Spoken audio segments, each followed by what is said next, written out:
Item hashtag SCP-176. Object Class Euclid. Special Containment Procedures. SCP-176 is contained on-site under the cover of industrial chemical contamination. Any civilians attempting to enter SCP-176 must be detained. Multiple high-speed cameras are set up within the observation room and linked to continuously running analysis computers. If any deviation is observed in the recorded sequence, all recorded data must be immediately backed up and senior staff notified. Description: SCP-176 is an abandoned chemical factory situated near data expunged. The building consists of a factory floor and an observation room on the second floor, separated from the main room by one-way mirrors. There are 3 entrances to the building: a 3-bay loading dock, whose doors have been welded shut, a ground floor employee entrance, a second-floor observation room entrance, accessible via a metal staircase on the north end of the building.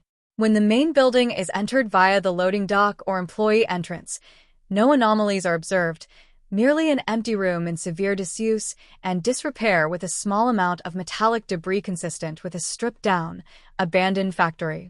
The inside staircase leading up to the observation room is missing and inaccessible, and so far every attempt to enter the observation room via the inside of the factory through the access door or windows has failed. When the observation room is entered via the second-floor outside door, a factory observation room consistent in disuse and disrepair to the rest of the building is found. However, when the factory floor is viewed through the observation room windows, the anomalous property of SCP-176 is visible. The view from the observation room window shows a static, repeating scene that lasts approximately 11.3 seconds before repeating. Visible through the window is a room of the same dimensions and layout as the factory floor, but painted white and sterilized. Set up in the middle of the room is a huge electronic device of indeterminate function covering at least 50 square meters and extending approximately 2 meters in height at its highest point. 5 individuals in white clean suits appear to be working on the device. Approximately 5.9 seconds into the scene, the employee entrance door bursts open and 4 individuals wearing black tactical armor with no identifying marks or emblems enter the room and open fire on the research personnel. At 11.3 seconds, the device in the center of the room emits an intense flash of light and radiation, and the scene resets. Analysis of thousands of instances of the scene has shown no variation in the sequence. So far, all attempts at interacting with the scene have failed. Any attempts to breach the window or door from within the observation room are met with resistance inconsistent with the suggested strength of the materials comprising their frames. To date, all attempts that have resulted in successful penetration of the door or window have resulted in the damage being instantly reverted along with the sequence during the burst of light. Any tools or limbs extended outside of the observation room are cleanly severed and have never been found.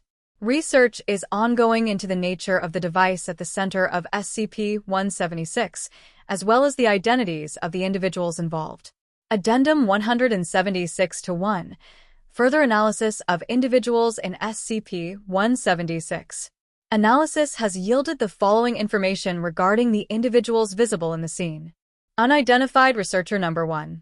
Male Caucasian, approximately 40 years of age, with brown hair and green eyes. Stands in the southeast corner of the room, reading from a standing monitor.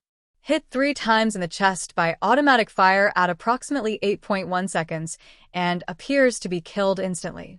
Unidentified Researcher Number 2. Male Asian, approximately 35 years of age, with black hair and brown eyes. Stands to the left of Researcher Number 1, carries a clipboard with indecipherable writing on a notepad. Hit once in right shoulder at 8.0 seconds before dropping to the floor, out of sight behind the device. Unidentified Researcher Number 3. Female Caucasian, approximately 40 years of age, with brown hair and amber eyes. Sits at a desk in the southwest corner of the room, working at a computer station.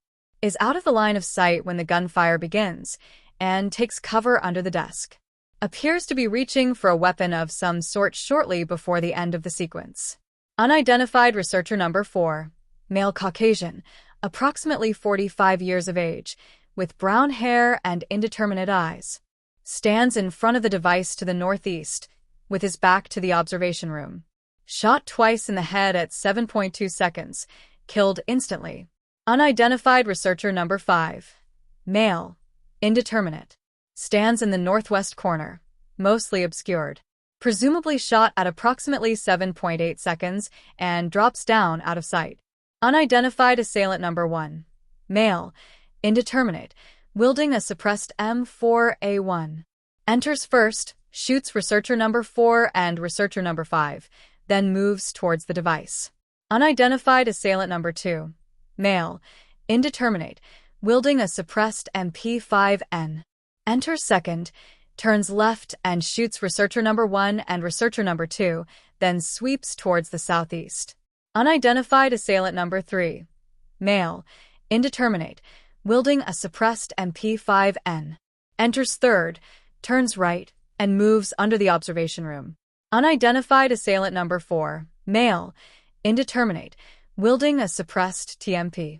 Stays at the door, covering the others.